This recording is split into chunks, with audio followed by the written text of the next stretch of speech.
you have a no accident happen in this calendar year, okay, that means the next year your compulsory insurance could be it could enjoy about 30% off, which is the maximum.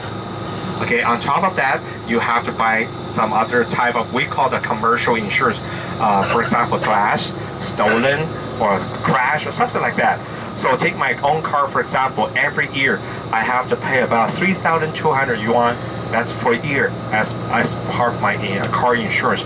So, but let me just make it clear. When we try to tell you how much do we pay, how much do we do it like this. So I hope you don't convert to US dollars. Because sometimes you say, oh, we pay 3,200 yuan, you divide it by 6. It's, oh, that's not bad. But you have to think how much people you make and how much you pay. That means if our the average income roughly about 4,000 yuan per month. So that means if I pay that 3,000, that's a lot of money. Okay, but so that's why in the future when we try to share something with you about how much we pay, how much what we do, and we hope you use this kind of way to judge whether it's reasonable or not. So this is about insurance. So on top of that, we also have our health insurance, because before mid-1990s, if you work for Chinese government, automatically you would be entitled a sort of lifetime insurance, health insurance from the government. Take myself for example. I graduated from college and I was assigned to be a tour guide in a government travel agent before I worked for Grand Circle. So I was a sort of a government officials.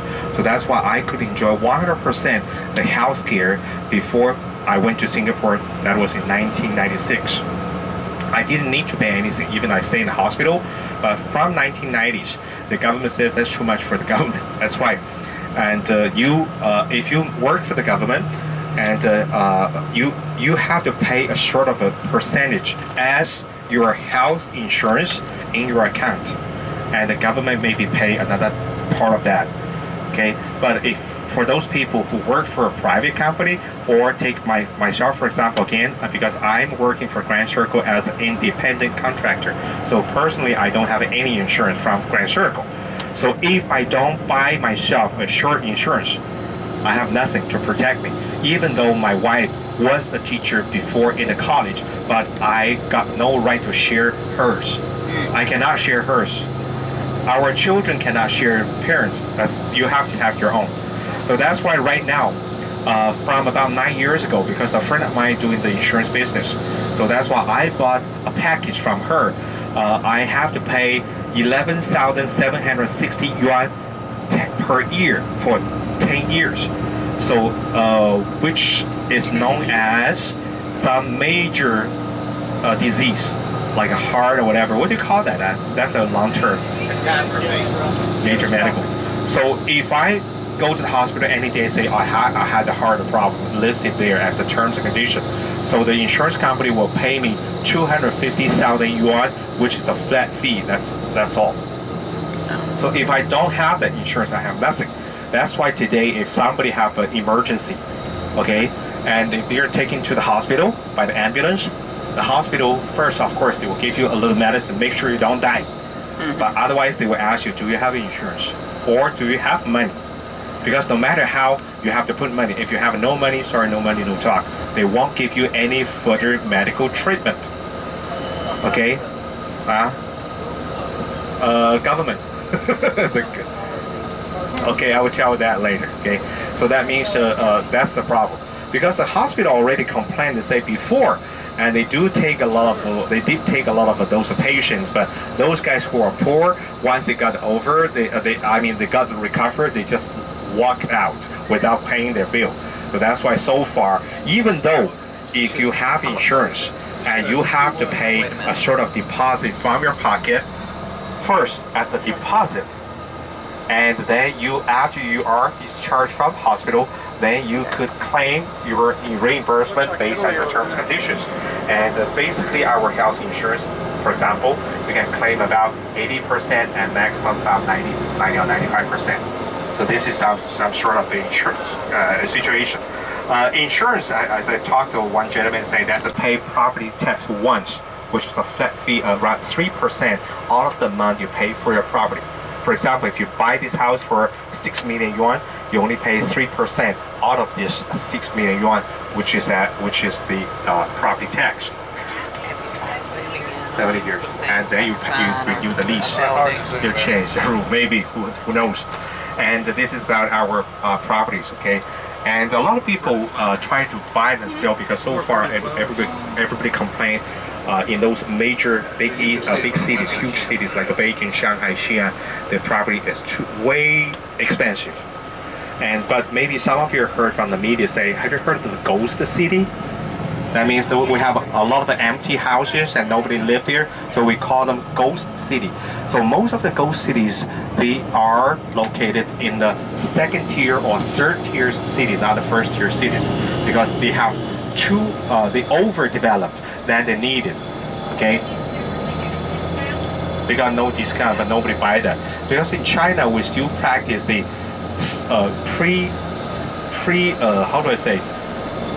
Sold before they completed. Pre-sold. That means even the house is still there. Okay, the people buy at a cheaper price because once the house is completed, the price will be 20%, 30% more than you buy before they're completed.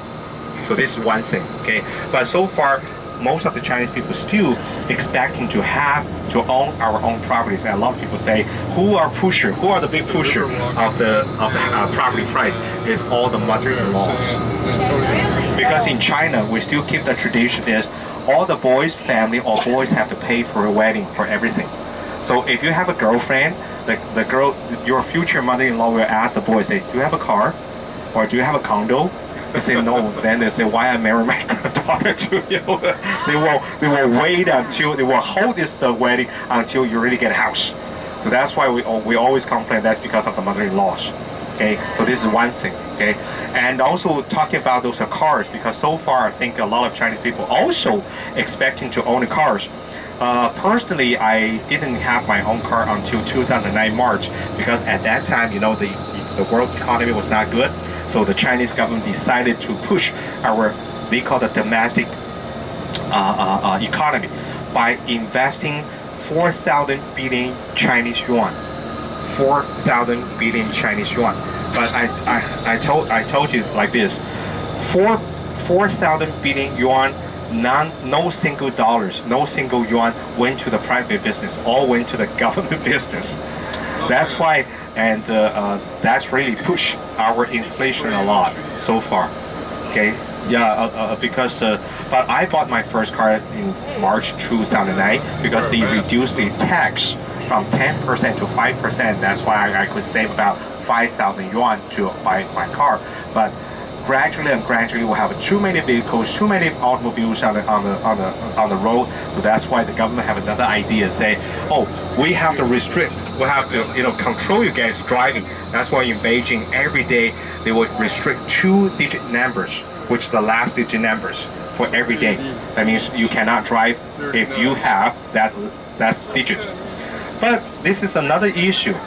Oh, they have a monitor, they have a policeman. But some friend of mine, they're doing business. They say, I have to drive. I have to have a car. But what do? They buy another car. So, because they have another numbers. So that's another way. So basically, the car price is more or less closer, similar like yours. We pay about maybe $20,000 US for the regular cars. But for those fancy cars, okay, imported cars, and that's very expensive because so far, for the government levy a very, very high tax for any imported items. Okay, locally made items, merchandise will be fine. So we have a lot of cars. That's why you see Beijing already have more than 6 million cars, private cars on the road. So that's why yesterday I said that we probably experience the most jam traffic in Beijing. And where do we park our car? That's another problem. One is both of the high-rises, they do have a underground parking. Take my own condo, for example. In my condo, in my neighborhood, we have 5 high-rises.